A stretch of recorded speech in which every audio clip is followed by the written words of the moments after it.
Have you ever checkmated your opponent with 2 bishops and 2 knights? In this game, played by Ginger G, known as Simon Williams, we're going to see that exact finish. We're going to see an absolutely beautiful game played on Lichess between Simon and an IM from Belgium on Lichess known as Prince Peribus. 2681 versus 2619. This game took place after Simon Williams lost to someone else, I think. This game was played on his stream. Clearly Simon was angry, and yet from this anger we get the chance to see him play an absolutely beautiful game. I think this is called sublimation, where you turn your fuel, your negative emotion, into a work of art. So let's check out this incredible game now. Stick around until the end, because it is probably one of the most beautiful finish I have ever seen. Double knight, double bishop checkmate. d4, d5, c4, e6, knight c3, c5. We have the semi-Tarashk.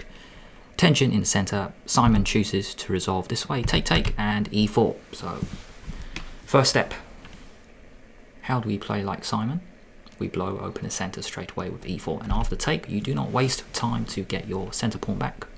You just develop a piece with bishop c4. And after take, notice at the moment you are 2 pawns down.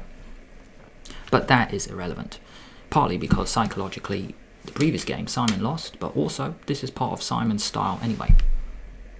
You sack 2 center pawns, you sack something, and then you just keep going through. Queen b3, what a move. You're setting up bishop takes f7 check, and the cool thing is black doesn't actually defend it, because any way that you defend it is not going to be a good option. Now you may be asking, well, the guy can move the queen to lots of squares, and we are still defending the f7 pawn. Queen d7. There are a few ways white can continue, but knight e4 is the simplest. Not only are we just getting a pawn back, we got 3 pieces in the game. It is very, very difficult to get those pieces out. If you go knight f6, you can take it. You got double pawns, so that option is not good. Not good. If you go bishop here, well, check. You can't move the bishop anywhere. Check, and then take. Or even better, just the other way around actually. Just switch it around, mate. Take, and then check, winning the queen. So it's just so difficult to play. Now, if you go queen c7, this is actually worse, because now you can hit the queen with tempo. The queen moves out of the way, and now bishop f4. Notice in this position, black has 2 center pawns. He's a couple of pawns up, but white has a knight, a queen, 2 bishops in the game. Can't go for this. So queen b3 and knight f6, this has all been seen before. This is actually the top option. Bishop takes f7 check, king e7, and now knight f3. This is really the key reason why I wanted to go through this game. Simon actually put a 4-minute video, I think, on his channel showing this game, and when Simon played knight f3, I just couldn't believe it. I just absolutely couldn't believe it, and I'm glad that I'm doing this video right now just to show you how creative Simon can be. Now after knight f3, the point is, if you take, you're going to castle. Now rook e1 check is too dangerous. What is black's king doing in the middle of the board? Ideally you want these 2 guys to switch around, but you just can't do that. You just can't do that. So knight f3, what a move. Knight c6, black is just so behind in development, he doesn't even take either knight. Knight g5 played, and this is probably the only poor move by Simon, but it looks like a great move because you're just getting another piece in the game. Knight, queen, bishop are surrounding the king. Another option is knight d5 check, which would have been amazing, because after take, now bishop wants to come to g5 with check, but first we capture the knight, and then bishop g5 check is very dangerous. The king is in the middle. There's no time for black to take the knight, because white is just going to win the queen. So that was one option.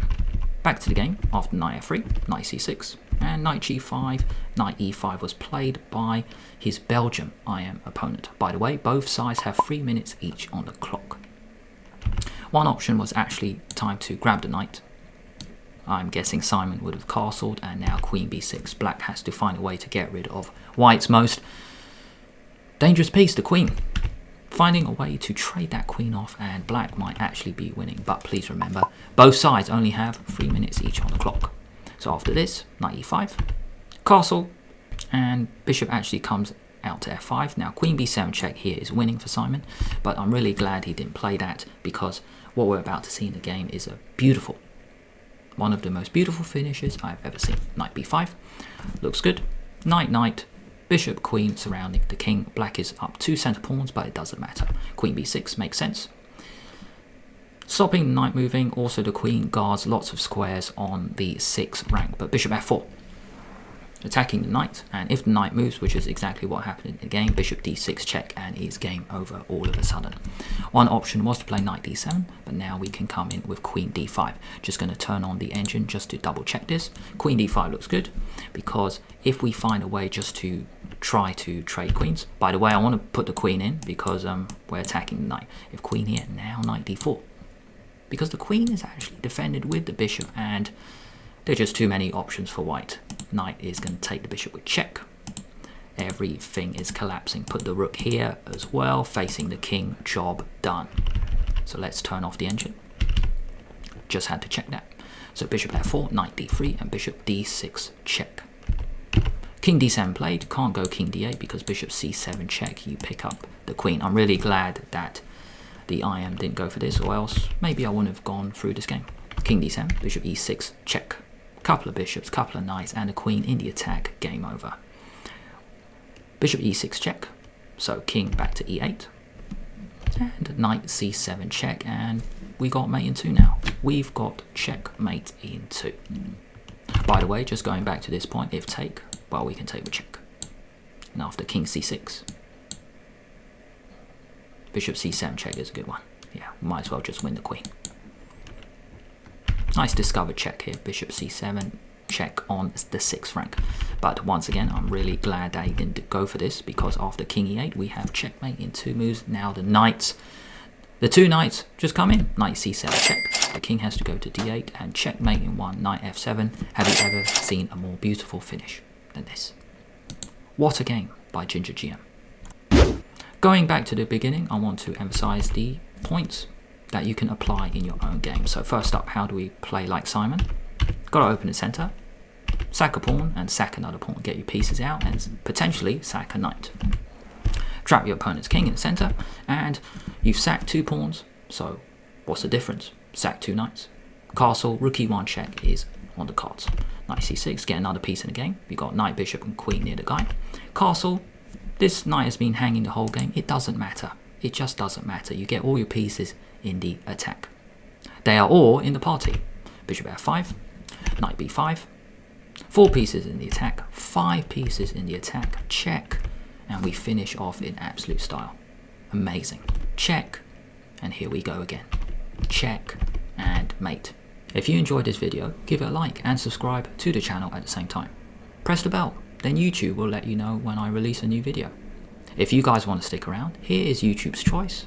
But if you don't like their suggestion, you might like World Cup Queen Sacrifice by Magnus Carlsen. Magnus sacks his queen against top French GM Etienne Bacrot in the World Cup.